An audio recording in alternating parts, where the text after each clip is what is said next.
네, 투자손자요법 2부 순서 이어가겠습니다. 여러분께서 궁금하신 점에 대한 답변을 드리고자 11시부터 준비하고 있으니까요. 전화와 문자 양쪽으로 많은 상담 신청을 부탁을 드리겠습니다. 자, 2부에서도 여러분께 시장에 대응할 수 있는 명쾌한 전략과 방법을 소개해 드리도록 하겠습니다. 네, 김동섭의 마켓포인트에서는 글로벌 주요 이슈를 통한 국내 증시의 흐름 분석해보고 필승 투자 전략을 세워봅니다. 외국인과 기관의 속마음을 알아보는 수급으로 보는 시장, 신한 PWM 압구정센터 박재민 팀장과 함께 실시간 주체별 수급 상황과 수급 관심주 짚어봅니다. 경제의 흐름을 알고 시장을 읽는 이슈 정복하기, 신한금융투자 압구정지점 최호선 과장과 함께 국내 OLED TV 업체들에 맞선 일본 업체 소니와 파나소닉의 공동 개발 소식과 그리스의 유로존 탈퇴 가능성에 대해서 짚어봅니다. 차트를 알면 돈이 보인다. 정태근의 차트 뽀개기에서는 차티스트 정태근 전문가의 차트로 보는 종목 선정 대원칙 공개합니다.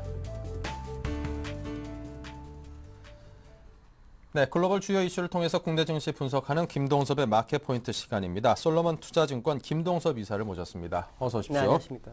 네. 자, 이제 뭐 세계에서 가장 골칫거리인 나라를 꼽으라 그러면 옛날에 뭐 이란, 이라크, 북한 뭐 이런 꼽았는데 네. 요즘에는 아마 단연코 그리스가 아닌가 싶습니다. 저도 그냥 지긋지긋한데요. 네. 자, 그리스의 연정 실패, 그리스 유로존 탈퇴가 사실상 뭐 확실히 된다 뭐 그런 이야기도 있고 이번에 뭐 프랑스와 독일의 정상회담에서도 잔류를 원한다라는 또 그런 정상들의 메시지도 전해졌는데 다 지금 분위기를 어떻다고 봐야 될까요? 일단 좌파 연합에서 아무래도 2차 그 총선에서 일당이 될 경우, 과반 이상을 가질 경우에는 이제 문제가 좀 심각해질 것 같고요. 네. 근데 그 여론조사에 의하면 그 그리스의 국민들의 50에서 한 72%, 그러니까 어저께 나온 건 50%였는데요. 오늘 나온 뉴스 한 72% 정도가 잔류를 희망한다라고 합니다. 잔류를 희망한다라는 얘기는 1차 투표에서 과반을 주지 못해서 연정에 실패한 것을 2차 투표에서는 오히려 과반을 줘서 연정을 유지할 수 있는 그런 상태로 줄 수도 있다는 생각을 좀 해보고 있고요. 그리스가 제가 볼 때는 지금 시장에 큰 문제로 계속 이슈화 되고 있습니다. 그렇지만 일단 세 번째 연정 구성에서 실패했기 때문에 2차 투표가 6월 17일 날로 지나가죠.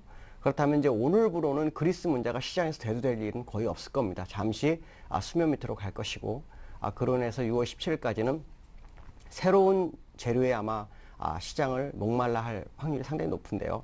아마도 그 새로운 재료는 이번 23일 날에 있는 특별 정상회담에 모든 초점이 모이지 않을까라고 보여지고 있습니다. 네, 조금 전에 이제 여론조사 그 결과를 놓고 분석을 해주셨습니다. 그 뭐 한 70% 가까운 국민들이 유로존의 잔류를 희망한다라는 것이 어떤 연정 구성에 어느 정도 유로존 잔류를 할 수 있는 그런 환경을 만들겠다라는 그런 결과를 이끌어낼 유권자들의 그 여론인 것인지, 이렇게 잔류를 희망함에도 불구하고 긴축이라든가 왜 필요한 조치들은 또 받아들일 수 없다는 걸 양립하기 참 힘든 그런 이율배반적인 그런 의견의 하나의 그 표출인지 그거는 뚜껑을 열어봐야지 알 것 같습니다. 자, 그리스 유로존 탈퇴 문제가 만약에 이제 공식화될 경우에 경제적으로 어떤 타격들이 예상될까요? 가장 문제가 되는 것은 유로존 붕괴 가능성이 굉장히 커질 수 있습니다. 그러니까 유로존이 그리스가 유로존에서 경제대국이라고 하기는 정말 어려운데도 불구하고 왜 문제가 과시화될 것이냐에 대한 부분이면 일단은 피그스라 해서 그 주변에 같이 문제가 되는 나라가 여러 가지 있습니다. 뭐 포르투갈도 있고, 뭐 스페인도 있고, 이탈리아, 뭐 아일랜드, 그리스 이렇게 5개 나라가 있는데 그 중에서 유로존에서 세 번째 경제대국 이탈리아, 또 스페인이 있습니다. 이 나라가 같이 문제가 될 수 있죠. 왜냐하면 CDS라고 크레딧 디폴트 스왑이 급등할 수 있는 부분이 있고요. 또 국채금리가 어저께 스페인 6.2%로 10년물 만기가 6.2%로 마감했는데 이게 7% 넘어가게 되면 디폴트 가능성이 커지죠. 그렇게 되면 이때까지 스페인과 이탈리아에게 투자했던 돈까지도 띄일 수 있는 그런 상황이 발생하는데 거기에 투자한 나라 중에 가장 큰 비중을 가지고 있는 나라가 독일하고 프랑스입니다. 독일하고 프랑스이기 때문에 독일과 프랑스는 굉장히 심각한 수준이 될 수 있죠. 그래서 그리스의 잔류를 원하고 있고 또 그 독일과 프랑스가 많이 투자했지만 미국계 은행들도 스페인과 이탈리아의 CDS에 많은 투자를 해놓은 상태입니다. 그렇기 때문에 이렇게 되면 문제가 좀 전 세계적으로 갈 수 있는 부분이 생기죠. 그래서 그리스의 잔류를 독일과 프랑스는 원할 수밖에 없는 상황이고 그렇게 되면 결국 이번 재선에서 적어도 연정 구성이 확실히 될 수 있는 그런 상황으로 가야 된다는 것이 시장의 기본 생각입니다. 결국 시장이 추가 상승, 그러니까 유동성을 많이 풀어놔서 추가 상승을 할 수 있는 유동성은 많은데 불구하고 재료의 문제로 해서 주가가 못 가고 있는 상황인데 여기서 만약 그리스가 터지게 되면 그 충격이 시장에 굉장히 클 수 있다라고 생각하시면 될 것 같습니다. 특히 이번에 JP모건도 한 20억 불 정도 손해가 났는데 그게 그리스 CDS 관련한 아마 손실의 확률이 굉장히 큽니다. 그렇다 그러면 이번에 그리스가 문제가 됐을 경우에 스페인과 이탈리아에 투자했던 CDS 문제가 또 발생할 수 있죠.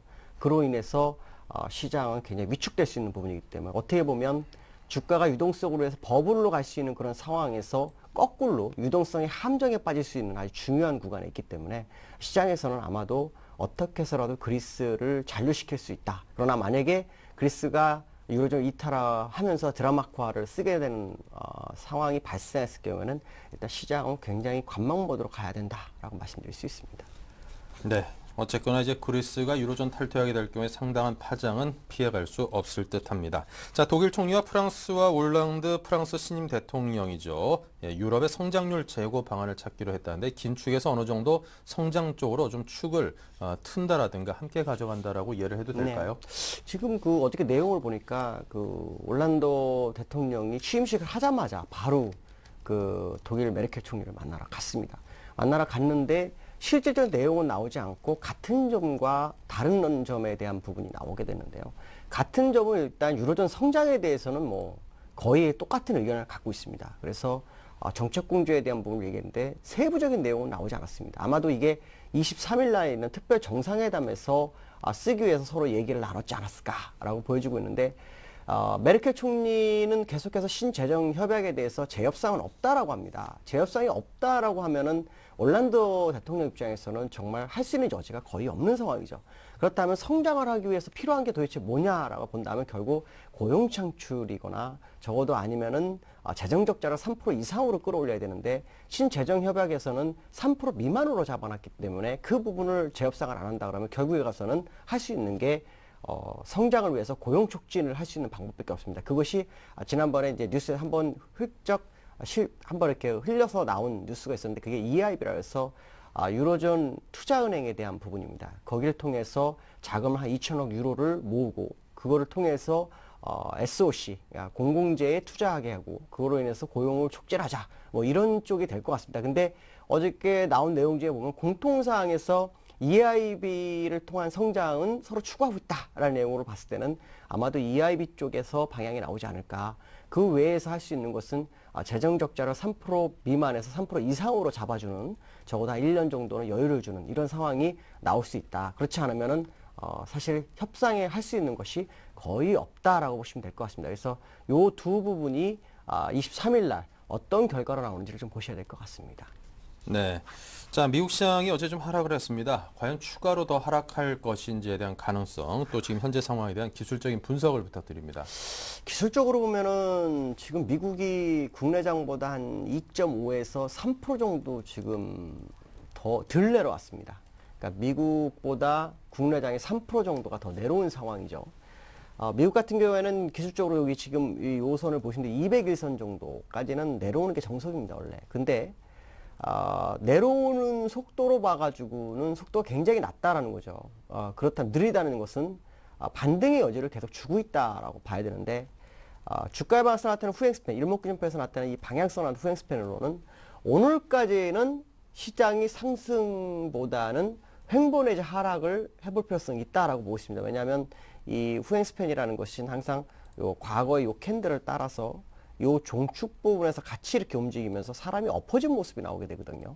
그렇다면은 오늘 이 지점에서는 후행 스팬이 종축에서 저점이 두 개가 일치한다는 거죠. 그럼 오늘 상승해버리면 캔들을 막고 다시 주가가 흘러내릴 수 있기 때문에 오늘 같은 경우에는 상승을 하더라도 아주 소폭 상승을 한다든가 아니면은 하락을 하더라도 뭐 약보합이라든가 뭐 강하게 하라고 해도 상관없습니다. 그러나 추세는 오늘 이후, 그러니까 정확하게 말하면 목요일 정도부터는 추세 전환 가능성이 굉장히 크기 때문에 만약에 하락을 한다면 오늘 수요일 밤 정도가 아마 마지막 하락일 확률이 굉장히 크지 않느냐라고 판단하고 있고요.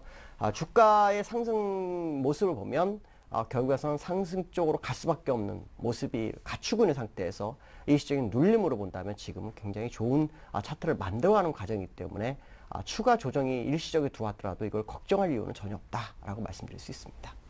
네. 자, 추가로 한 가지만 더 여쭤보도록 하겠습니다. 지금 우리 증시가 16포인트, 그리고 코스닥이 0.51포인트 정도 빠지고 있는데요. 지금 많은 투자자분들이, 아유, 좀 며칠 전이나 얼마 전에 좀 던질 걸, 이런 아쉬움을 항상 지금 갖고 계실 것 그렇죠. 같습니다. 네. 지금 현금 갖고 있는 만큼 그 행복한 그런 케이스도 없을 만큼 지금 그렇죠. 상황인데요. 자, 지금이라도 좀 더 빠진다라면은, 지금이라도 좀 던져놓는 게 한 일주일, 이주일 후에 굉장히 좀 해피한 상황에 놓일 수 있지 않겠는가라는 생각을 하시는 분들도 계실 것 같고, 지금이 경험상으로는 내가 던지고 났더니 그때가 바닥이었더라 돌아보니 그런 또 경험치게 던지기를 또 겁내하시는 네, 그럴 수 분들도 있습니다. 분명히 있습니다. 지금 상황에서 어떤 대응이 좀 적절하다고 생각을 하십니까? 지금부터는 사야 한다고 보고 있습니다. 음, 제가 아마 그 오후에 그 개미들의 큐에 나와서 방송을 할 때 말씀드린 것 중에 하나가 2060이 넘어가면은 매수를 따라붙고 2060이 돌파되지 못하면 1870까지 보십시오라고 제가 아마 계속해서 말씀을 드렸는데 정확하게 지금 1880 정도 선이까지 왔죠. 그러면 보통 1870 정도로 봤을 때 아래로 언더슈트까지 계산하면 약 1850 정도 됩니다. 그러면 지금부터 약 기껏 내려가봐야 30포인트인데 이 30포인트가 두려워서 물량을 버릴 이유는 없죠. 오히려 지난번에 제가 2060에서 조정 가능성을 염두에 했을 때 리스크 관리하신 분이 지금 한 30% 정도는 그때 리스크 관리한 돈으로 샀을 때 30%는 더 살 수 있는 그런 상황이 돼버렸습니다. 왜냐하면 종목별로 30% 이상 빠졌기 때문에요. 그렇다면 지금부터는 내려올 때마다 받는다라는 전략을 구사했으면 될 것 같습니다. 왜냐하면 이번에 만약에 내려오게 되면 제가 먼저 기술적으로는 주가가 국내가 2,540까지 간다고 보기 때문에 2,540까지 가기 위해서는 그 필연적인 눌림이 1870까지 와야 한다고 말씀드렸었습니다. 왜냐하면 이격이 없다. 상승 이격이 없고 상승 이격을 만들어 가야 된다라고 말씀드린다면 지금의 조정은 다음 상승을 위한 조정이었다. 그렇다면 지금은 굳이 버릴 이유는 없다라고 봅니다. 물론 그리스 대전제가 하나 있습니다. 그리스가 유로존 탈퇴하는 상황이 발생한다든가 그로 인해서 프랑스하고 독일이 대립각을 세우면서 서로 유로존을 잘라간다든가 이때만 아니면 됩니다. 그렇다면 결국 유동성, 시장에 풀린 LTRO 1, 2차 아마 3차를 한 번 더 할 확률이 높고요. 그 다음에 미국 양적 완화 3차 카드가 지금 준비되어 있을 겁니다. 그것까지 하면 유동성이 어마어마하게 풀렸기 때문에 이제 시중 자금이 갈 때는 위험자산밖에 없다. 결국 시장에서 지금은 밸류에이션을 봤을 때 받고 싶은 메이저의 마음이 굴뚝 같을 거다라는 거죠. 다만 좀 더 확인하고 싶은 것이 있을 뿐이다라고 보시면 될 것 같습니다. 네, 지금 상황에서는 반드시 좀 사야 할 시점이다라는 그런 의견을 강하게 제시를 해주셨습니다. 여러분께서 참고하시기 바라고요. 또 많은 그 투자계에서 상당한 실력을 인정받고 있는 이런 전문가분들께서 지금 시장에 너무 공포에 짓눌려서 뭐 내던질 만한 시기는 아니다라는 그런 의견들을 많이 제시를 해주고 있습니다. 참고삼아 어제 이제 우리자산운용의 김학주 본부장도 지금 시점에서는 떨어질 때마다 꾸준히 하지만 철저히 분할해서 계속 꾸준히 쉬지 않고 사야 된다는 그런 의견도 제시했고 보면은 최고의 전문가들의 의견이 상당 부분 그런 점에서 일치하고 있다는 점 여러분께서 참고해 보시기 바랍니다. 자, 솔로몬 투자증권 김동섭 이사와 함께했습니다. 상당히 많이 힘이 됐습니다. 감사합니다. 네, 감사합니다. 네. 네, 그래서 오늘 외국인과 기관, 개인들 과연 어떤 흐름을 보이고 있는지 살펴보겠습니다. 신한금융투자 PWM 압구정센터의 박재민 PB팀장, 오늘부터는 화상 연결로 만나겠습니다. 안녕하십니까? 네, 안녕하세요. 네, 먼저 양시장 흐름 살펴주시고요. 주체별 수급 상황도 한번 볼까요? 네, 아무래도 밤사이 그리스 연정 최종 합의 실패가 있었습니다. 그리고 독일 메르켈 총리랑 프랑스 신임 대통령 올랑드의 어떤 미팅이 있었지만 두 사람이 이제 잘 해결해 보자 이렇게 말은 했지만 사실 두 사람의 입지가 서로 반대되는 입지가 서로 굽히고 있는 입장 속에서 유럽 위기가 단기간에 해결은 되지 않을 것이다 이런 이면을 사실 볼 수 있었고요. 미국의 주택 지표 결국에 NAHB의 미국 주택 관련 지표가 생각 예상보다 많이 좋았다고 시장에서 좋았다고는 하지만 주택 지표라는 거는 사실 50 밑에서는 별 의미가 없습니다. 그리고 오늘 밤사이 주택 관련 착공 관련 건수랑 이제 그런 건축 허가 건수 이런 지표들이 발표되는데 예상은 상당히 낮게 깔아놨기 때문에 그 예상보다 좋게 나온다고 해가지고 지표가 좋아진다 이렇게 보시는 것보다 상당히 좀 보수적으로 보시는 게 맞겠습니다. 그런 상황 속에서 코스피 금일 지금 6거래일째 결과가 하락을 하면서 1880포인트까지 다시 밀리는 모습이고요. 코스닥 시장 480선 무너지면서 479선까지 무너지는 모습 보이고 있습니다. 주체별 수급 상황 보겠습니다. 외국인 오늘 오늘도 팔고 있습니다. 뭐 현물 시장, 코스닥 시장, 선물 시장 결국 전부 다 지금 거의 매도세로 일관을 하고 있는 모습이고요. 기관 같은 경우 어저께 이제 우정국 사업부랑 아무래도 연기근 사업부에서 저가 매수사로 나섰는데 그 나섰던 업종이 현대차, 삼성전자 이런 시가총액 1, 2의 업종에 국한되는 모습. 오늘도 기간이 좀 사는 모습 하지만 시가총액 상위 종목에 좀 국한되는 모습이 좀 안 됐다 이렇게 되는 모습입니다. 개인 같은 경우 오늘 많이 사고 있습니다. 그래서 전기전자 업종 결국에 삼성전자를 외국인이 많이 파는 모습인데요. 금일 사실 애플이 이제 엘피다에다가 상당히 이제 공급을 많이 의뢰했다. 이렇게 소식이 나오면서 삼성전자랑 SK하이닉스 반도체 쪽이 상당히 안 좋아질 것이다. 이런 소식이 있었습니다. 그러면서 외국인이 더 매도세로 일관하는 모습 보이고 있고요. 전기전자는 540억 팔고 있습니다. 외국인이. 그거를 받아주는 주체 세력은 개인입니다. 오늘 개인이 삼성전자를 포함해서 전기전자 업종 514억 사고 있고요. 기간이 150억 순매수로 일관을 하고 있습니다. 특징적인 거는 전기전자 업종이다 이렇게 보시는 게 맞겠고 전 업종은 종이목재 보험 업종을 빼고서는 다 하락세로 지금 모습을 나타내고 있습니다. 그리고 코스닥 시장 잠깐 살펴보겠습니다. 코스닥 시장 기간이 이번 주 월요일, 화요일 팔다가 오늘 좀 소폭 매수 들어오지만 역시 종가까지 좀 지켜봐야 될 것 같습니다. 기간이 11억 정도 사고 있고요. 개인이 57억 사고 있고 외국인이 61억 팔면서 시장은 조금 소폭 밀리는 모습입니다. 인터넷 업종이 상당히 강세로 모습을 띠고 있고요. 나머지 업종은 거의 하락과 상승의 반반이다 이렇게 보시는 게 맞겠습니다. 외국인이 삼성전자를 던지면서 코스닥에서도 IT 소프트웨어 업종, 하드웨어 업종을 각각 16억, 29억 던지면서 역시 IT 관련 업종을 많이 던지는 모습. 코스닥 시장에서도 개인이 IT 소프트웨어 업종, 하드웨어 업종을 23억, 30억 각각 순매수하면서 외국인과 상반되는 모습을 보이는 게 특징적입니다. 네. 자, 주체별 속내를 한마디로 표현을 해주십시오. 많은 시청자분들께서 이 한마디에 상당히 많은 영감들을 얻고 계십니다. 네, 외국인 사실 한마디만 딱 하면은 지금 위기가 주식 매수할 타임이라고 너네가 보느냐? 우리는 걔도 매도로 일관을 하겠다. 이렇게 좀 보는 게 맞겠습니다. 개인 지금 와서 손절 의미 없다. 저가 매수세 계속 해보자. 하지만 현금이 언제까지 있을지 모르겠습니다. 기간 우리가 좀 방어를 해줄게. 근데 1900 밑이라서 방어를 하는데 노스컷은 언제 때릴지 몰라. 이렇게 좀 말씀을 드리는 게 맞을 것 같습니다. 네. 자, 시장 상황이 여전히 좋지 않습니다. 개인들을 위한 투자 전략과 조언을 부탁드립니다.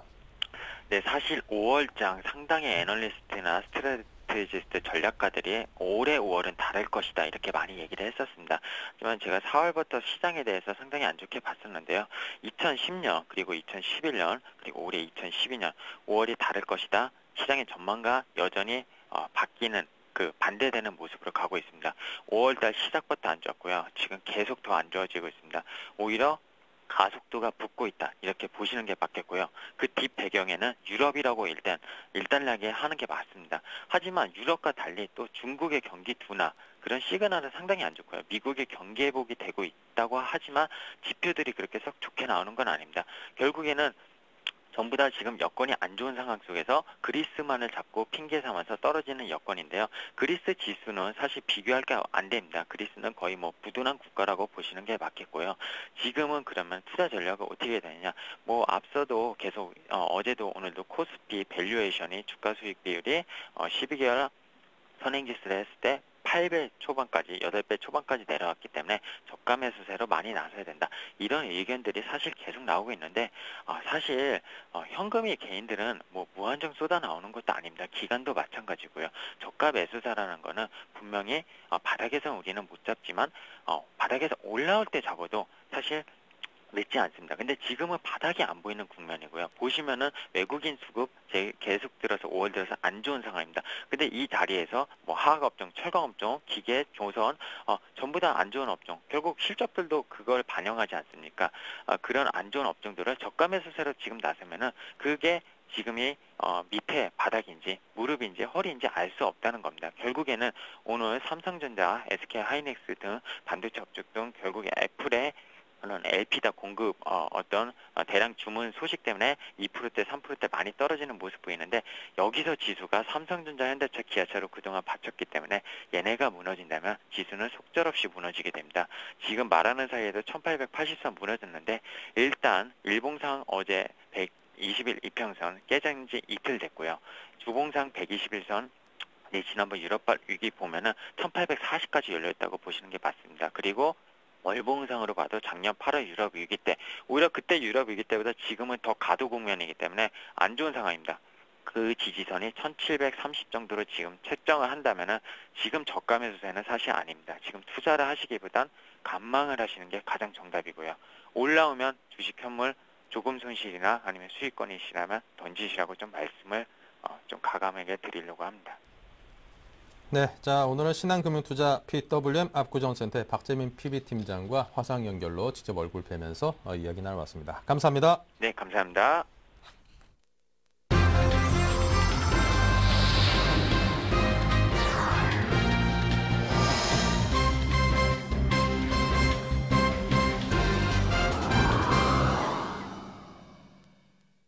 네, 오인의 전문가와 함께합니다. 먼저 12자 투자 전략입니다. 네, 박성일 연구원은 지수 반등을 대비한 대형주 매수를 이야기했습니다. 그만큼 지금이 바닥권에 대한 인식이 있으신 것 같고요. 박성영 대리는 연기금 매수를 주목해야 할 때라고 합니다.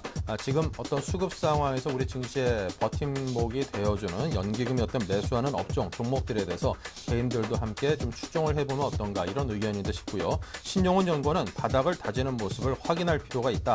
보수적으로 접근해라는 뜻입니다. 최희용 대리는 추가 하락에 대비 현금 비중을 확대해라. 약간 부정적인 의견을 제시해 주었습니다. 김훈 대표는 오전에는 개별주, 오후엔 대형주에 관심을 둬라라고 했습니다. 관심 업종은요. 박성일 연구원은 정유, 화학업종의 분할 매수 구간이라고 했습니다. 유가 하락과 한번 연계지어서 여러분께서 연구해 보시고요.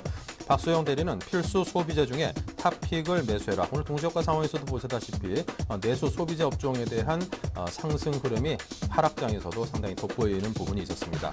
신용원 연구는 자동차 업종의 분할 매수, 최희용 대리는 전기 전자 업종 추가 하락 시의 분할 매수, 김원 대표는 인터넷 게임 업종 기관 매수 유지 시의 단기 매매를 이야기했습니다.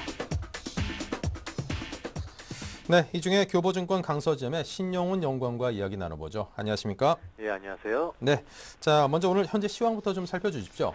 예, 시장은 유로존, 의료 등 대외 악재들로 인해 오늘도 하락하는 모습입니다. 뉴욕 시장도 장중 내내 보합권에서 상승을 시도하다가 장마감을 1시간 앞두고 그리스의 연정 구성 협상 실패 소식에 결국 하락 마감했는데요. 121선이 이탈되며 최근 10거래일 중에 9일간 하락하는 모습을 보였습니다. 이런 영향에서 코스피도 최근 자유치 못한 모습이 보이고 있는데요. 외국인 수급도 안 좋아지면서 남아있던 이동평균선과 1900선까지도 지지에 실패한 지금 시점에선 바닥을 다지는 모습을 확인할 필요가 있어 보입니다. 5일선과의 이격을 줄이는 모습도 필요한 시점이고요. 바닥을 다지는 모습이 나오면 그때 분할 매수 전략을 다시 가져가시면 될 것 같습니다. 네, 자 오늘 자동차 업종의 분할 매수를 이야기해 주셨는데요. 이와 관련해서도 상세한 설명 주시죠. 예, 말씀하신 대로 관심 업종은 자동차 업종이고 추천 종목은 그중에 현대차입니다. 네, 현대차는 최근 시장이 하락세와는 별개로 바닥을 다지는 모습이 꾸준히 나오고 있는데요. 그 배경 중 하나로는 기관의 꾸준한 순매수세가 있습니다. 어제까지 기관은 현대차를 7거래일 연속 순매수하고 있는데요. 특히 어제의 경우 연기금과 국가기관에서도 180억 원 이상 순매수하며 기관의 359억 원 순매수에 힘을 보태는 모습이었습니다. 이는 기관 투자가들이 현대차의 향후 실적 및 주가 흐름을 긍정적으로 보고 있는 것이라고 판단할 수 있겠고요. 현대차는 2012년 1분기에 어닝 서프라이즈를 내며 분기 사상 최고의 영업이익을 실현했는데요. 전년 동기 대비 매출이 10% 이상 상승한 20조 원, 그리고 영업이익은 25%가 상승한 2조 2,8천억 원을 기록하는 등 꾸준한 실적 개선세를 이루고 있다는 점 역시 현대차를 관심 있게 볼 이유 중 하나입니다. 게다가 2분기는 자동차 판매 최성수기인데요. 현대차의 중국 3공장이 첫 가동이 이제 6월로 앞당겨지면서 브라질 공장과 함께 하반기 공급 증가에 큰 기여를 할 전망입니다. 이렇듯 시장의 약세에도 큰 영향이 없이 기관의 꾸준한 순매수세가 계속 유지가 되고 있고 사상 최대 실적을 기록했지만 아직 성장성에 남아있는 것으로 판단되는 현대차를 분할 매수하시기에는 나쁘지 않은 시점이라고 판단이 됩니다. 네, 자 현대차에 대한 이야기를 해주셨습니다. 자 그럼 가격대에 대해서 잡아주십시오. 예, 매수가는 어제 종가인 25만 500원으로 잡아드렸고요. 목표가는 28만 원, 손절가는 22만 5천 원으로 잡아드렸습니다.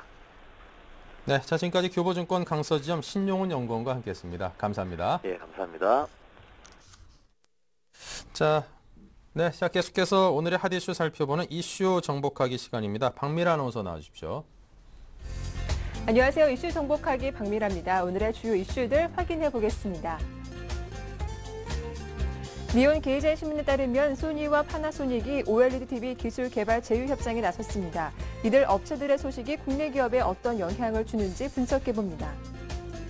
스페인 은행들이 유럽 중앙은행으로부터 빌린 돈의 규모가 갈수록 눈덩이처럼 늘어나고 있습니다.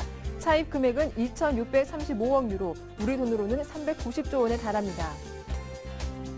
JP모건 투자 손실로 은행의 자기자본 거래와 헤지펀드 투자 등을 규제하는 볼커룰의 필요성을 역설하는 의견이 다시 고개를 들고 있습니다. 그리스 각 정당들이 연립정부 구성을 위한 마라톤 협상을 이어갔지만 결국 실패로 끝났습니다. 다음 달 2차 총선 실시가 불가피한 가운데 그리스의 유로존 잔류와 구제금융 이행도 불투명해졌습니다. 네, 이슈 정복하기 오늘 순서는 신한금융투자 압구정지점의 최호선 과장과 함께하겠습니다. 과장님 안녕하세요. 네, 안녕하세요. 네, 일본 소니와 파나소닉이 OLED TV 패널 합작에 나선다는 소식이 들려왔습니다. 이 소식으로 앞으로 OLED TV가 대중화될 것이다라는 의견도 있던데 오늘 국내 시장에는 어떤 영향을 미칠까요? 예, 일단 내용을 좀 확인해 보면 일본 전적계 경쟁사인 이제 소니와 파나소닉이 OLED TV 기술 개발 제휴 협상에 나섰습니다. 양사는 이제 액정 표시 장치 이제 LCD TV에 비해 해상도가 높고 전력 소비량이 적은 이제 OLED 패널 기술을 공동으로 개발해서 대면적 OLED TV를 조기 양산한다는 방침을 세우고 협상을 진행하는 것으로 전행되었는데요. 이번 제휴 사례는 소니 입장에서 본다면 한 수 아래로 봤던 삼성과 SLCD 회사를 설립한 것보다 더욱 그 치열함을 엿볼 수 있겠습니다. 이전까지 일본 전자회사들은 각각 세계에서 잘 팔리던 과거의 역사와 그에 대한 자존심 문제로 이제 글로벌 경쟁사인 자국 내 회사들과 협력하지 않았었는데요. 그렇지만 이번 소니와 파나소닉과의 협력은 대면적 OLED TV를 곧 양산한다는 그 삼성과 LG전자를 따라주기 위한 최선의 방법으로 선택한 것으로 해석이 됩니다. 소니와 파나소닉은 이제 오늘 그 2015년에야 이제 대면적 OLED TV 생산이 가능한데요. 삼성전자, LG전자는 하반기 OLED TV를 출시할 경우 LCD TV 시장에 이어 OLED TV 시장도 한국 업체가 주도할 가능성이 높기 때문입니다. 그래서 이제 차세대 디스플레이는 OLED 패널을 이용한 디스플레이 시장을 선점하기 위해서는 이제 세 가지가 먼저 선행돼야 되는데 첫 번째가 기술력, 둘째가 대규모 투자 자금, 셋째가 시장이 원하는 적절한 가격과 검증된 생산 수율입니다. 일본을 대표하는 소니와 파나소닉이 현재 그 둘째, 셋째 충족 요건을 협력하여 달성하더라도 2012년 하반기 출시가 예상되는 삼성과 LG전자가 그 시장을 점령을 한다면 또다시 세계 1, 2위자위는 되찾기 어려울 것입니다. 네, 말씀 잘 들었습니다. 스페인 은행들이 유럽 중앙은행에서 빌린 돈의 규모가 어마어마하다고 합니다. 우리 돈으로 하면 390조 원에 달한다고 하는데 이 돈은 우리나라의 한 해 예산안 규모보다 더 많은 거죠. 좀 자세한 내용 전해주시죠. 예, 그만큼 그 스페인 은행들도 그 리스크에 대한 두려움이 있다고 보겠는데요. 14일 그 블룸버그가 스페인 중앙은행이 공시한 내용 보도한 바에 따르면 스페인 은행들이 4월까지 22로부터 2,635억 유로를 차입한 걸로 나타났습니다. 이는 그 전월에 2,276억 원 유로보다 422억 유로 가량 증가한 수치인데요. 미화로는 3,390억 달러, 우리 돈으로는 395조 원에 달합니다. 스페인 은행들이 22로부터 차입한 금액은 한때 3,169억 유로까지 늘어나기로 했는데요. 현재 스페인이 빌린 돈은 22가 유럽 은행권에 빌려준 전체 금액의 28%를 차지하고 있습니다. 그래서 그리스 유로존 탈퇴 가능성 그리고 그리스를 비롯한 남유럽 국가들의 긴축 반대 정치 집회 뉴스로 세계 증시와 불안감을 감추지 못하고 있는데요. 다음 타자는 스페인이라고 보는 의견이 많이 있는데 현재 그리스 불안이 스페인으로 이어질지 시장을 노심초사하고 있다고 볼 수 있겠습니다. 그런데 주목할 점은 스페인이 차입한 자금이 주로 3년 만기 긴급대출 자금이라고 스페인 중앙은행이 밝혔고요. 그리고 이 돈은 주로 스페인 국채를 사들이거나 손실을 감추거나 또는 대차대조표를 메꾸는 데 활용됐다고 합니다. 이러한 스페인의 은행권 그 대출 자금의 큰 폭 증가 현상은 현재 높은 실업률, 국민들의 긴축 반대 목소리, 그리고 그리스 위험 전이에 대한 불합리 방어 대책으로 필요 자금을 필요한 자금 더 오버해서 좀 쌓아두고 있다, 이렇게 볼 수 있겠습니다. 이러한 불안감은 그리스 사태, 즉 그 시장이 원하는 연립정부 구성이 이루어질 때까지 차츰 줄어들 것으로 보입니다.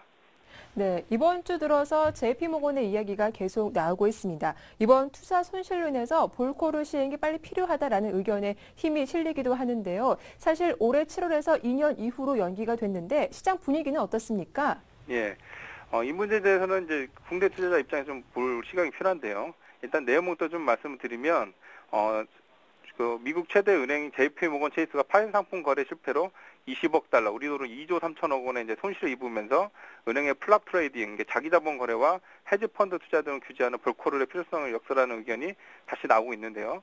우리나라 IMF 시절 은행 도산과 미국 서프라임 때 리만 브라더스 부도를 기억하는 투자자들은 이 소식을 듣자마자 깜짝 놀랐을 것입니다. 현재 미국은 JP모건 체이스 사례를 통해서 볼코르 등 금융규제안을 추진하는 오바마 미국 대통령의 정치적 행보와 이에 대한 대해서는 얼가의 반응이 주요 이슈로 부각되고 있는데요.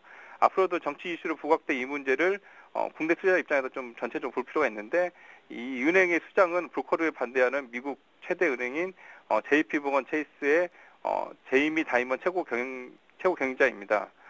작년에 이 회사는 190억 달러, 우리나라 돈으로 21조 9천억 원의 순이익을 달성을 했고요. 미국 1위 은행 자리에서 뱅크 오브 아메리카를 밀어냈습니다. 이 다이먼 CEO는 2011년 2,300만 달러, 약 우리나라 돈으로 265억 원의 연봉을 좀 받았던 그 월가 최고 경영자 중에 한 명이고요. 하루에 7,300만 원 상당을 받은 셈이죠. 하나 회사에 이제 그 수익을 많이 내면서도 연봉도 많이 받았는데, 우리나라에서는 좀 상상할 수 없는 좀 금액이기도 합니다. 하지만 지난해 10월 월가 점령 시위대로부터 미디어 재벌 뉴퍼트 머독 등과 함께 99%의 희생으로 부를 축적한 소득 불평등의 주범으로 지목되기도 했습니다. 현재 볼코르 시행으로 2년 후로 연기된 상태인데요. 볼코르 규제는 이제 금융업 및 레버리지 투자의 제약을 좀 의미를 합니다. 규제가 시행된다면 잘못된 상품과 실패한 투자로 인하여 미국의 경제 위기와 세계 경제에 타격 가능성은 낮아질 것입니다. 그러나 금융시장 축소를 우려하는 월가를 포함한 금융투자자들의 우려는 즉각 시장의 반응으로 좀 나타날 거 보이고 있고요. 외국인 수급에 영향을 많이 받는 우리 그 국내 투자자들도 미국 정책 이슈에 주목하는 이유가 바로 거기에 있다고 볼 수가 있겠습니다. 네. 마지막 이슈입니다. 요즘 들어서 그리스 연정 구성이 연일 도마 위에 오르고 있죠. 다음 달 2차 총선을 치르게 될 것으로 보이는데 유로존을 탈퇴할 것인가 말 것인가 각국 입장도 다르고 전문가들마다 의견도 다르더라고요. 과장님은 어떻게 보십니까? 네, 일단 시장의 우려 사항을 좀 요약을 해보면요. 첫 번째, 그 유럽 재정 위기 확산에도 프랑스 선거로 인한 리더십 공백이 좀 있는 상황이다. 그리고 두 번째는 올란드 당선자와 메르켈 총리의 그 반목, 서로 좀 의견이 안 맞을 가능성이 높고요. 세 번째는 그리스 유로존 탈퇴 우려에 대한 투자 심리가 위축돼 있고, 네 번째는 스페인 위기로의 확산이 있겠습니다. 아울러 이번 위기 확산은 유럽 재정 위기 해법인 긴축에 대한 범유럽권의 저항인데요. 이러한 저항이 정치로 표출되면서 성장을 부르짖거나 긴축에 반대하는 쪽이 당선되는 상황입니다. 특히 스페인 문제는 기존 긴축이 지속되면 문제가 확산되는 구조인데, 결국 전환점은 유럽의 리더십 회복과 긴축 일변도의 정책에서의 변화라고 볼 수 있겠습니다. 그리고 그리스 문제를 바라보는 시장의 우려는 다른 국가로의 감염인데요. 외신으로 어제 나왔던 그리스 여론조사 결과를 정리해보면 정당 지지율이 이제 시리자가 20.5%, ND가 18.1%, 파스콕이 12.2%입니다. 그리고 연립정부 구성 필요가 72%, 총선 실시 필요가 22.9%, 루아 사용 지지가 78.1%인데요. 여론조사 결과만 보면 극적으로 연립정부가 구성될 가능성이 있다고 볼 수 있겠습니다. 그래서 이제 그 극좌 성향의 제2당인 시리자에 대한 우려는 존재하지만 이는 벼랑 끝 전술 중 하나라고 볼 수 있고요. 시리자도 결국 유로존 잔류를 원하고 있어서 긴축 완화를 얻어내는 것이 목적으로 이해할 수 있겠습니다. 앞서 밝힌 대로 독일이 긴축 일변도에서 벗어날 경우 돌파구 마련 가능성도 존재할 것으로 기대할 수 있는데요.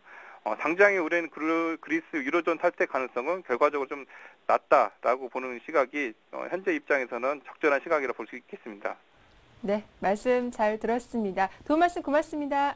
예, 감사합니다. 네, 이슈 정복하게 저는 내일 다시 인사드리겠습니다. 고맙습니다.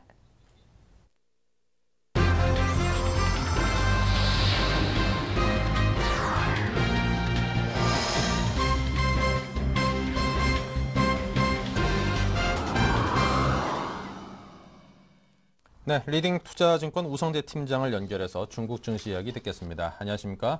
안녕하세요. 네, 설명 부탁드리죠. 예, 지금 중국 증시 다른 나라 증시와 마찬가지로 하락세를 나타내고 있습니다. 하지만 가장 좀 견조한 모습을 보이고 있는데요. 상하이 종합주가지수 0.34% 하락한 2366.83포인트대 장 움직임 보이고 있습니다. 지금 중국의 폐쇄적인 시장의 특징이 이러한 다른 나라 증시 하락세 속에서도 조금은 견조한 모습을 보이고 있는 가장 큰 이유가 되고 있다고 보시면 좋을 것 같습니다. 지금 중국의 A주 신설 계좌 수는 꾸준히 감소세를 나타내고 있는데요. 지금 중국의 지난주 A주 신설 계좌 수는 10만 개를 미치지 못하면서 최근 1개월 내 신최저치를 기록하는 모습을 보여주었습니다. 지금 시장에서의 관망 심리가 좀 많이 커지고 있는 상황입니다. 결국 증시의 자금 유입이 원활히 되지 않는 모습을 보이고 있는 만큼 증시의 상승을 하기 위한 힘은 좀 부족하다라고 보시면 좋을 것 같은데요. 결국은 시장이 지금 글로벌 증시 악재에 따른 시장에서의 부담감 그리고 중국에서의 긴축 기조를 완화시키고 올 것이라는 기대감은 나타나고 있지만 중국 경제에 대한 불확실성이 증시의 이제 이러한 계좌 개설수 그리고 자금 유입이 줄어들고 있다고 보시면 좋을 것 같습니다. 지금 4월 소비 그리고 투자, 공업, 부가가치 수입 등 이러한 경제 지표들이 모두 부진한 것으로 나타나면서 중국 경제가 저점을 찍지 못하고 아직까지 계속 저점을 향해 내려가고 있다는 언급들이 나오면서 시장에서의 부담감을 확대시키고 있는 모습을 보이고 있습니다. 결국 시장에서 이러한 부담감이 증시의 하락을 견인하고 있는 모습을 보이면서 자금의 유입이 들어오지 않고 있는 상황인데요. 지금 4월 신규 대출은 전월 대비 30% 이상 하락하는 모습을 보여주었습니다. 하지만 이제 단기 대출이 좀 많이 줄어들고 단기 대출이 좀 늘어나는 모습을 보이고 있는데요. 지금 단기 대출의 유입 대출은 늘어나고 중장기 대출이 줄어드는 모습을 보이면서 시장에서 봤을 경우 단기적인 이러한 시장에서의 대출 이후에도 계속적인 충격 여파가 나올 수도 있다는 부담감은 좀 나타나고 있다고 보시면 좋을 것 같습니다. 결국 지금 시장에서의 부담감들 꾸준히 나타나고 있는 가운데 증시의 매도 물량들 좀 출현하고 있는 모습을 보이고 있는데요. 지금 중국 내부의 문제도 문제지만 글로벌 악재에 따라 중국 경제 둔화 여파까지 더욱더 확대될 것으로 보이면서 증시의 매도 물량들 꾸준히 출현하고 있는 모습입니다. 결국 상하이 종합주가지수 2350선 부근까지 하락을 할 것으로 전망이 되고 있는 가운데 2350선에서의 지지가 가능할지 여부 좀 지켜보시면서 시장 접근하셔야겠습니다. 네, 지금까지 중국 증시 상황을 살펴봤습니다. 우성재 팀장이었습니다. 감사합니다. 고맙습니다. 네, 계속해서 차티스트 정태근의 차트 뽀개기를 이어갑니다.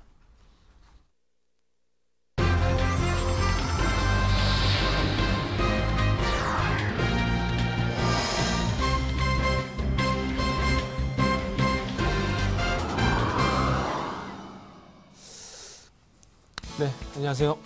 한 일주일 쉬고 2주 만에 찾아뵙게 됐는데 2주 만에 찾아뵙는데 시장이 상당히 좀 좋지가 않네요. 좀 쉬는 기간 동안 시장이 좀 좋게 실세가 좀 전환이 되게 되면서 좀 투자자들이 좀 재밌게 시장을 접근할 수 있는 그런 시장이 됐으면 좋겠는데 지금 대외 변수가 너무 좋지 않다 보니까 그런 대외 변수들이 조금은 그 시장 수급과 연결이 현재 되고 있습니다. 자, 시장이 너무나 안 좋은데 이 구간 속에서 이제는 조금 그동안 시간 계속해서 말씀했지만은 계속해서 관망을 하자 이런 부분 말씀을 드렸었습니다. 그래서 이런 부분들이 어떻게 본다면 이제부터는 조금 기회를 참아야 될 때 좀 더 냉철하게 이제부터 접근할 시기를 포착하는 게 맞지 않겠나 생각을 하고 있습니다. 제가 볼 때는 오늘 쪽에서 변동성이 확대가 되고 이번 주 안쪽에 변동성이 추가적으로 확대되실 경우에 개인들의 투매가 나오면서 이제부터는 조금 돌려질 그런 부분도 조금 대비를 하는 게 좋지 않겠나 생각을 하고 있습니다. 한 가지 제가 말씀드리고 싶은 부분은 동트기 전 새벽이 가장 어둡다는 말이 있죠. 어떻게 본다면은 절망의 끝에서 희망은 샘솟기 마련입니다. 그래서 지금 시장이 아무리 안 좋다고 하더라도 지금은 어떻게 본다면 다른 개인들과 마찬가지 공포를 가지시기보다는 이제부터는 좀 기회를 찾는 그런 냉철한 어떤 투자자가 좀 되셨으면 좋겠습니다. 자, 그러면서 코스피 차트 좀 같이 보면서 말씀 좀 드려보도록 하겠습니다. 지금 화면을 좀 같이 보시게 되면은 뒤집어보면 이렇게 화면이 지금 현재 나오고 있습니다. 그래서 제가 선을 하나 이렇게 좀 그어놨는데 지금 위쪽 많은 시장 전문가들 그리고 증권사에서 나온 얘기를 보게 된다면 1900포인트의 어떤 지지력에 대한 얘기가 상당히 좀 많이 나왔었습니다. 근데 이 1900포인트가 지지를 현재 받지 못하고 있죠. 지금 이제 오늘 쪽에서도 1870포인트 정도 현재 하락을 하고 있는데 항상 증권사에서 나오는 어떤 증권사 리포트 그런 부분과 조금 반대로 하셨으면 좋겠습니다. 항상 많은 전문가들이 예상하고 많은 어떤 개인들이 예상하고 있는 어떤 지수대 이번에 1900포인트가 될 수 있겠죠. 근데 이 부분이 이렇게 시장 예상치와 맞게 지수가 그렇게 하락해서 마무리가 되면서 올라갔던 경우는 한 번도 없었다는 겁니다. 자, 그렇다면은 1900포인트 지지를 1900포인트 위쪽에서 지지받고 올라가거나 아니면 1900포인트 이탈할 가능성이 그만큼 크다는 겁니다. 그렇기 때문에 어떻게 본다면 지금 현재 1900포인트가 이탈한 상황 속에서 지금 정도 구간에서 어떤 반등 시도가 나오지 않는다면은 아래쪽에 1750포인트까지 보이시죠? 여기까지는 충분히 열어놓고 지금은 대응이 필요하다는 겁니다. 자, 1900포인트까지 이탈한 상황 속에서 좀 더 추가적으로 하락하게 된다면 조금 전에 제가 말씀드렸듯이 어떤 개인들의 투매가 나올 수밖에 없는 그런 여건이 될 겁니다. 그렇다면 공포 국면에 들어가게 되고 이 공포 국면에 들어가게 되면서 어떻게 본다면 개인들의 투매 나올 수밖에 없는 어떤 기정사실이 좀 될 것 같고요. 자, 위쪽으로 2050포인트 그리고 위쪽으로 2050포인트 그리고 아래쪽으로 봤을 때 1900포인트. 참 신기하게도 여기서 마찬가지로 아래쪽 박스권을 옮겨본다면 1750포인트라는 숫자가 나올 수밖에 없다는 겁니다. 자, 위쪽에 1900포인트 전후에서 이렇게 들어갔던 구간들은 이런 구간들 이렇게 크게 신경 쓰실 필요가 없을 것 같습니다. 어떻게 본다면 평균적으로 지지받았던 가격대 그리고 평균적으로 장을 받았던 지지대를 보게 된다면 1900포인트가 나올 수밖에 없고요. 그리고 아래쪽에 보게 된다면 이 지난번 8월달 공표 국면에 들어갔던 1750포인트까지는 일단 열어놓으시는 게 좋을 것 같습니다. 어쨌든 1900포인트 그리고 1900포인트와 그리고 1750포인트 사이에 어떤 지수대에서 지지를 받을지는 아무도 모릅니다. 하지만 지금부터는 공포를 제가 말씀드리고 싶은 부분은 지금부터는 공포를 가지시기보다는 어떤 기회로 삼는 그런 현명한 투자자가 되자고 그런 결론을 한번 내드리고 싶습니다. 그래서 지금부터는 개인들의 투매가 나온지 그리고 환율의 방향성을 보시면서 좀 더 냉철하게 그리고 이제는 기회를 포착하는 그런 시점으로 다른 개인들과 마찬가지로 공포를 좀 가지지 않으셨으면 좋겠다. 그렇게 말씀 좀 드려보도록 하겠습니다. 자, 그리고 시간이 좀 많이 없네요. 일단 그 시장 특징주 보시기 전에 일단 뭐 바로 종목 쪽으로 넘어가 보도록 하겠습니다. 이중바닥 패턴 가능성에 대한 종목들 말씀드리면서 지난주에 시그네틱스 그리고 신일생명과 그리고 넥센타이어를 말씀드렸는데 그 종목들의 어떤 흐름을 잠시만 좀 짚어보도록 할게요. 자, 시그네틱스 상당히 좀 아까운데요. 그 2주 전에 제가 말씀드렸듯이 조금 그런 패턴이 나왔습니다. 이렇게 이중바닥이 나오게 되면서 이때죠. 요 음봉이 나왔던 요 날인데 요 날 같은 경우 겁먹을 필요 없이 21선을 돌려줬기 때문에 21선이 지지받는 자리가 매수 자리가 될 수 있다고 말씀을 드렸던 게 제가 기억이 납니다. 그러면서 추세를 돌리고 난 다음에 L자형 반등이 나오게 되면서 3,800원까지 반등을 줬지만 추가적인 상승이 이루어지지 않게 되면서 추세가 이렇게 꺾여버렸죠. 그래서 어쨌든 뭐 이후에 결론적으로 보게 된다면 추세가 꺾인 부분은 상당히 좀 아쉽다고 좀 봐야 되겠지만은 어쨌든 이 종목이 많이 추세대로 갔다는 가정하에서는 제가 2주 전에 말씀을 드렸듯이 추세를 돌리고 난 다음에 21선 지지받는 요 자리가 본격적인 매수 자리가 될 수 있었다는 부분들 다시 한번 확인을 하셨으면 좋을 것 같고요. 그리고 신일생명과학 이 종목도 좀 봐야 되겠죠. 자, 신일생명과학도 한번 보게 된다면 일단 생방송 일단은 뭐 인터넷이 조금 느리네요. 인터넷이 조금 느린데 자, 생방송을 하다 보면 이런 일 저런 일 많이 생깁니다. 그래서 오늘이 좀 그런 날이 되는 것 같은데 인터넷이 오늘 좀 받쳐지지 않네요. 신일생명과학 같은 경우는 차트를 좀 알고 있습니다. 어떻게 본다면은 삼중 바닥이 현재 만들어져 가고 있는 그런 상황 속에 현재 놓여져 있는데 이런 상황 속에서 이전에 말씀드렸듯이 이중 바닥이 만들어지고 난 다음에 제가 화면을 지금 표시를 해볼게요. 이중 바닥이 만들어지고 난 다음에 추가적인 이런 반등 시도가 나왔었죠. 그리고 이렇게 양봉이 나왔었고요. 그리고 중요한 것은 이런 양봉이 나오게 되면서 이중 바닥을 탈출하는 것인가 그런 기대감이 있었지만 다시 한번 쓰리 바닥에 대한 어떤 패턴이 나오게 되면서 더 이상 반등이 더 이상 추가 상승이 나오지 않게 되면서 지금 현재 상당히 안 좋은 모습이 연출이 되고 있는데 자. 현재 지금 화면에 그 종목의 HTS가 좀 나오지 않다 보니까 지금 그 자료 화면이 나오고 있는데 제가 설명을 다 드릴 테니까 그 부분만 좀 이해를 하시면 될 것 같아요. 일단 신일생명과 같은 경우에 시청자분들 보시고 계시다면은 조금은 어떻게 될까요? 삼중 바닥에 대한 어떤 패턴이 차트를 보시면서 좀 확인하시면 될 것 같은데 자, 이런 삼중 바닥이 나왔을 때 이제는 추가적인 하락이 나오지 않고 있다는 겁니다. 그렇다면은 지금 현재 그때 당시에 말씀을 드렸듯이 어떻게 본다면 이제부터는 삼중 바닥 더 이상 하방일성이 될까요? 하방일성에 대한 부분들을 확인을 해 나가야 된다는 겁니다. 그래서 신일생명과학 같은 경우 추가적으로 반등을 주지 않았지만 이후에 어쨌든 추가적 이후에 반등이 나올 가능성은 충분히 좀 가져가시는 게 좋을 것 같고요. 그리고 그 다음에 말씀드렸던 넥센타이어라는 종목이 있죠. 어떻게 보다 보니까 조금 무거운 종목이라고 말씀드렸는데 넥센타이어가 조금 반등을 줘버렸더라고요. 그래서 시그네틱스 같은 경우는 반등을 줬다가 좀 아쉬운 흐름, 그리고 신일생명과학 같은 경우에는 계속해서 바닥을 타서 나가는 그런 흐름이 나오고 있는데 넥센타이어 같은 경우는 이중 바닥을 만들고 난 다음에 조정이 마무리가 되면서 위쪽으로 방향이 현재 돌려지고 있습니다. 그래서 넥센타이어가 어떻게 하다 보니까 가장 어떤 가장 좋은 흐름이 연출이 됐는데 이런 넥센타이어는 지금 방금 말씀드린 시그네틱스, 신일생명과학, 그리고 넥센타이어 이런 종목들을 말씀드려서 공통적으로 나올 수 있는 부분이 바닥이 종목들이 어쨌든 바닥 쪽에서 바닥 신호가 나오게 된다면 적극적으로 접근을 해보되 그리고 추세가 꺾였을 때는 적금을 어떻게든 빠져나온 전략 그리고 다시 한번 매수 전략을 세워보는 그런 현명한 투자자가 되는 게 좋을 것 같습니다. 자. 그리고 오늘 제가 준비한 종목이 마크로젠, 그리고 다우기술, 오성 LST, 한전기술, 그리고 영업무역이라는 종목을 준비를 했었는데, 지금 아쉽게도 지금 화면을 지금 못 보여드려서 좀 죄송하다고 먼저 좀 말씀드릴게요. 일단은 방송 중에 의도하지 않았던 사고가 좀 발생이 되다 보니까 좀 이렇게 된데, 시청자분들 좀 너그러운 어떤 뭐라 해야 될까, 너그러운 마음으로 좀 이해를 좀 해주셨으면 좋겠습니다. 지금 현재 마크로젠이라든지 그리고 다우기술, 오성 LST, 그리고 한전기술, 영업무역 같은 경우에 이 종목들이 공통점만 말씀드릴게요. 어떤 공통점이 있냐면 일단은 그러한 공통점이 있습니다. 바닥 쪽에서 추세를 현재 돌리려고 하는 그런 흐름이 연출이 조금 되고 있다는 겁니다. 그렇기 때문에 좀 관심을 가져봐도 좋을 것 같고 마크로젠 관심을 가져봐서 좋을 것 같고 이 종목들 같은 경우 어떤 호재성 기사라기보다는 이렇게 좀 보시면 될 것 같아요. 일단 순수하게 기술적으로 봤을 때 바닥에서 조금 돌려주는 종목들이기 때문에 관심을 좀 가져봐도 될 것 같고요.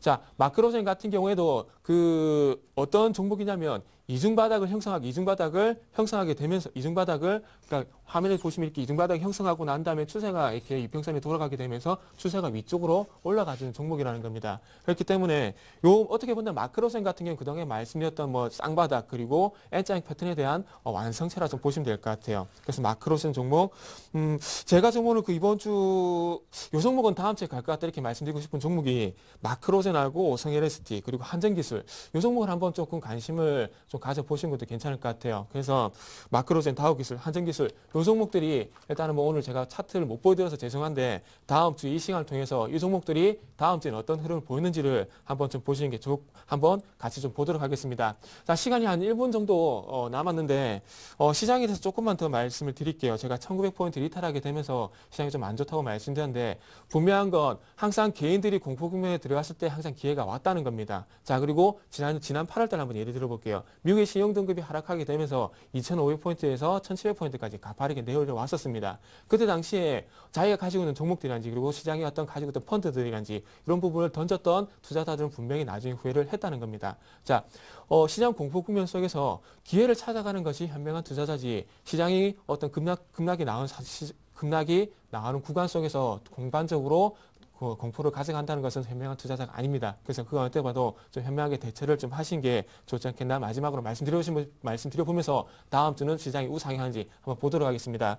자, 오늘 부족한 제 강의라 해야 될까요? 짧은 강의였지만은 좀 도움이 되셨으면 좋을 것 같고요. 그리고 다시 한번 스튜디오 연결하면서 마무리를 하도록 하겠습니다. 임동성 앵커님. 네. 자, 차티스트 정태근 전문가의 차트 보기에 잘 진행을 해봤습니다. 여러분께 도움되는 말씀 아주 굉장히 많았습니다. 자, 서울경제TV 샘플러스에서도요, 또 이와 같이 도움될 만한 시간을 역시 마련을 했습니다. 투자 전략 세미나 개최하고요, 19일 날 열립니다. 청개구리 사단의 양순모, 나종우 전문위원회 상위 1% 투자자들의 포트폴리오 관리 방법이라는 주제로 개최됩니다. 많은 참여를 부탁드리고요. 잠시 후 또 여러분의 종목 상담 이어지니까요, 전화와 문자로 많은 참여 부탁드립니다. 달라진 저희 서울경제TV 홈페이지도 꼭 한번 들러주시기 바라고요. 자, 우리 시장이 낙폭이 조금 더 커졌네요. 22포인트가 빠져 있습니다. 1876포인트로 흘러가고 있습니다. 코스닥 역시 2.99포인트가 하락하고 있습니다. 힘 잃지 마시기 바랍니다. 오늘 인사드리고요. 내일 다시 뵙습니다. 감사합니다.